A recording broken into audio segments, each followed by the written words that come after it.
Јас сум Кристина, а ова е Да Солателје подкаст.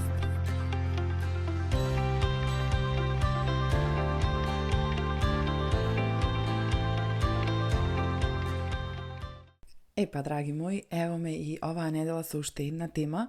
Ова ќе биде релативно кратко аудио во кое сакам една суптилна тема да споменам, можеби ќе ве натера на размислување. А овде станува збор за некои образци што ни се поновувале постојано и со работа на себе, значи работиме одреден период, медитираме, посетуваме терапии, работилници, читаме, слушаме видеа и така натаму, секој има свој начин на работа на себе.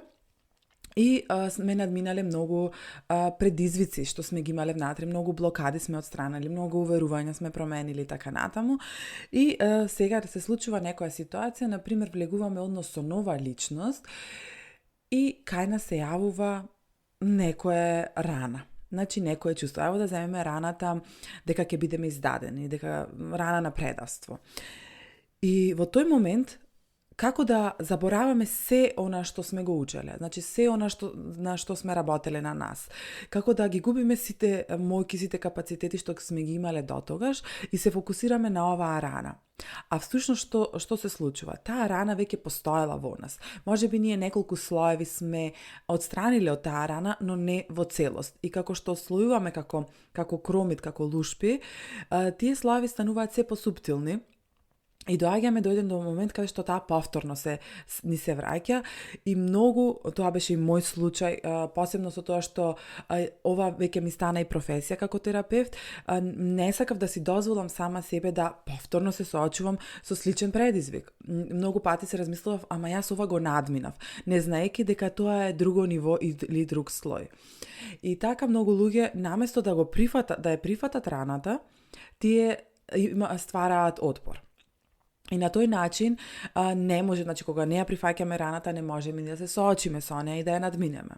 Што ви препорачувам да направите доколку вас ви се случува истото, наместо да се обвинувате, види, за ништо не ме бидува, значи толку години работам и пак истото. Значи ова е често прашање што ми го поставуваат многу мои клиенти, каде што ево и после толку години работа, ево јас повторно истата тема ја работам. Верували или не, тоа не е иста тема. Тоа е можеби истата рана, ама од веќе едно друго ниво. И тоа е како да живееш во еден балон и во тој балон е таа работа на тебе и сите алатки ти се таму и во тој истиот балон има уште едно мало балонче каде што е таа рана. И сега ние не се фокусираме на целиот балон, него само на малото балонче и се обвинуваме зошто нас не се случува тоа. И тога се јавува тоа духовно его. Како мене може да ми се деси, јас работам на себе, јас сум вредна и така натаму.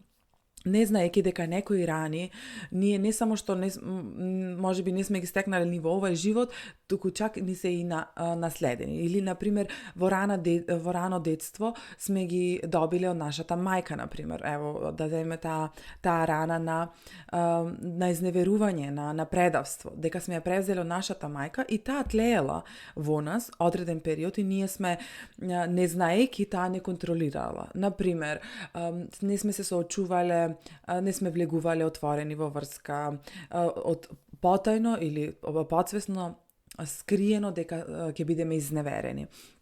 Или па спротивно, сме се врзувале премногу за личност, сме станувале посесивни, љубоморни, манипулативни, само да не го доживееме тоа чувство на издавање на предавство. И на тој начин важно е да освестиме дека таа ни се јавила. И зошто? Затоа што секоја рана е благослов и секоја рана ни отвара уште еден огромен потенцијал на раст, каде што можеме да се видиме себе си од друг агол во друга ситуација. И јас денес на почетокот гледав како ево пак повторно ова ми се случи, до кога на оваа тема, сега воопшто не гледам така. Сега чак и со расширени раце ја пречекувам таа рана и анализирам, контемплирам, правам терапии и така натаму, да сватам, кој дел од мене бил затворен, кој дел од мене не бил доволно отворен и не сакал да ја прифати оваа рана, или на кој начин сега треба да пристапам, на кој креативен начин за да ова се речи. Значи тоа прво признание и не бегање од самата рана, веќе пола работа е завршена. И треба да знаеме да имаме на ум дека сме поларитет, дека имаме и светло и сенка и дека секогаш ќе излегуваат рани од нас и дека тоа е нашата цел. Затоа што ако не би постоеле тие рани, онда не би постоел ни растот. Значи, како ние можеме да се запознаеме на друг начин, да се видиме од друг агол, ако немаме некој предизвик или некоја рана, па макар била и таа истата рана, само која сме ја гледале на друг начин. Значи, често кога ќе ни се случи да изненадно ни дојде таа рана, ние чувствуваме како да ни се распаѓа идентитетот, како веќе да се коси со нашиот идентитет, затоа што ние долг период сме работеле на нас. А всушност тоа е само уште еден слој. И јас длабоко верувам дека тие слоеви еден ден престанува, дека кога ќе го ислоиме цел кромит, дека тој на крајот ништо не останува.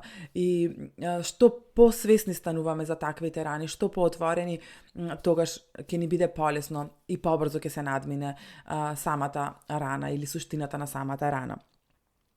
Исто така, сакам да ве наведам на размислување, доколку, ево, например, ја зедовме раната неверство или предавство, што мислите, дали тоа ви се случува кај вас? Дали може би ја имате оваа рана кај вас? Тоа може да биде и двострано. Значи, ако негде во вас тлее таа рана, може да сретнете партнер кој исто така ја има истата рана и ја активира кај вас. Например, станува љубоморен, и на тој начин тој сака да добие на моќ со тоа што вие ќе потврдите дека сте тука за таа личност, дека нема да го изневерите и така натаму, ама кај вас се јавува огледало, односно ве потсеќа на раната што имате внатре, на тоа дека има потенцијал за неверство, има потенцијал, можеби ќе се случи, и значи темата станува актуелна. Значи, ве препорачувам да размислите, ако например оваа тема може да биде било која друга тема, во кои ситуации можеби вие несвесно, а намерно, што е контрадикторно, но сепак постои, да го предизвикувате кај другата личност да сака можеби да ви потврди дека нема да замине од врската, дека сте важна и така натаму, на тој начин да ја задоволите таа рана која е внатре во вас, односно да ја затворите.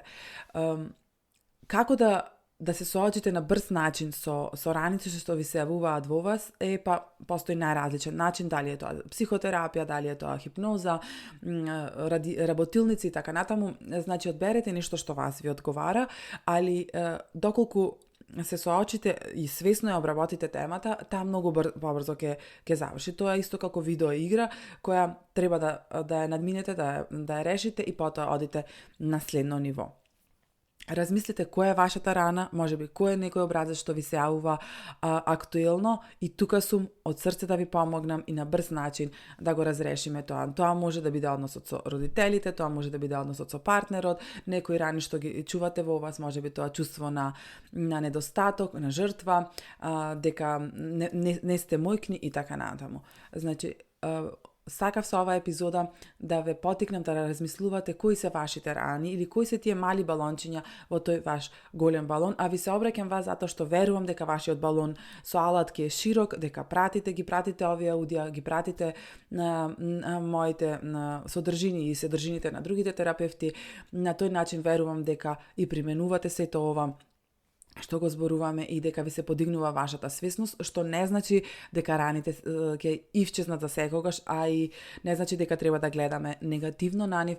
Во спротивно, треба да ги пречекаме со расширени раце, да ја научиме лекцијата и продолжуваме понатаму со уште поширок балон и уште поголем потенцијал за самоконтрола, за саморегулација, за самодоверба и така натаму.